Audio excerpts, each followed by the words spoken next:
So I brought the camera to El Colorado ski resort in Chile, and this is actually a very good example of how you can use this camera because this is portable.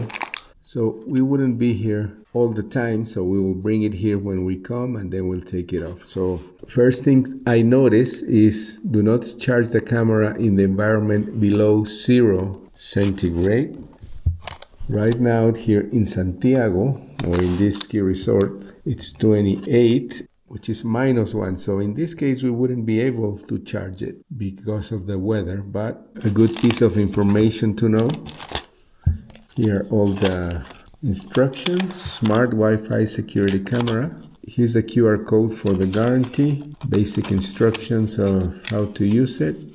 There's the app that you will need to download all your footage. These are examples of images that you will get, the preparation, how to connect, and then how to use it even with multiple users.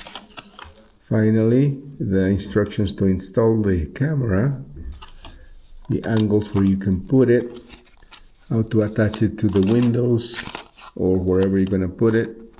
They say not to install the camera upside down to prevent rainwater from entering the rubber cup.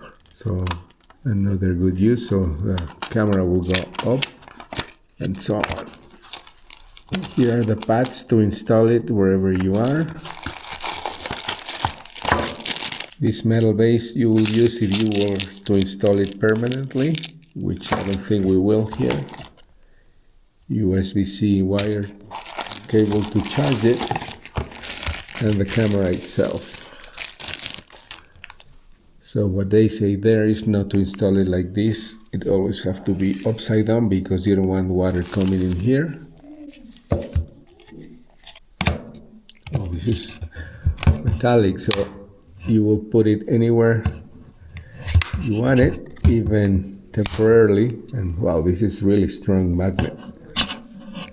I can feel it. Let's take this off.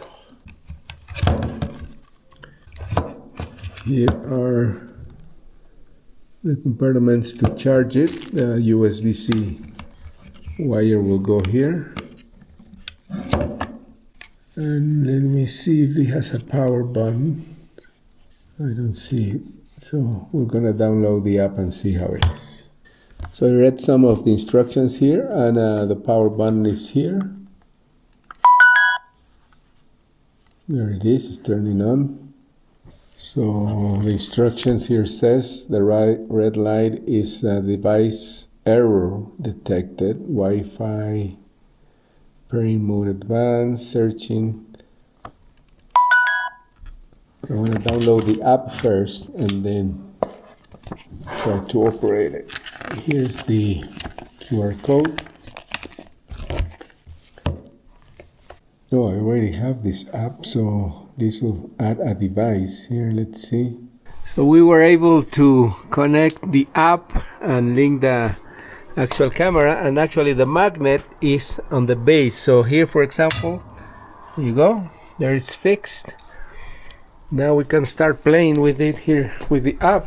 It's all white out today here in El Colorado, but you can move the angle here. It's playing around.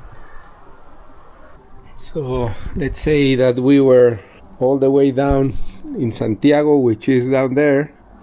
We could actually see the road here, what's going on. And then when we finish our trip here, we can just pick it up and take it. And you can put it anywhere you want. And because it doesn't have a solar panel or any other wire to connect to the power, this will not last forever. So you have to charge it. You have to be aware of when it goes off. So what in any case is a really good device for all of us who love traveling, going around places. So thumbs up to this camera. Here it is, looking at myself.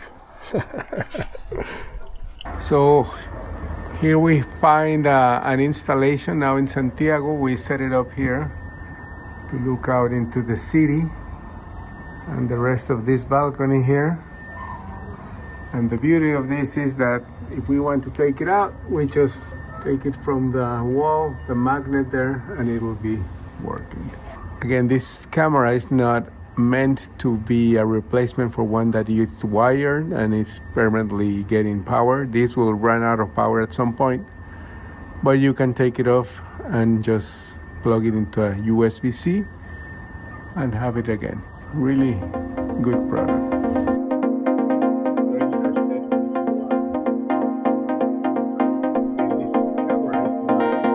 So a final demonstration of one of the features: when it's dark and we approach the camera, the light turns on. A really advanced safety product.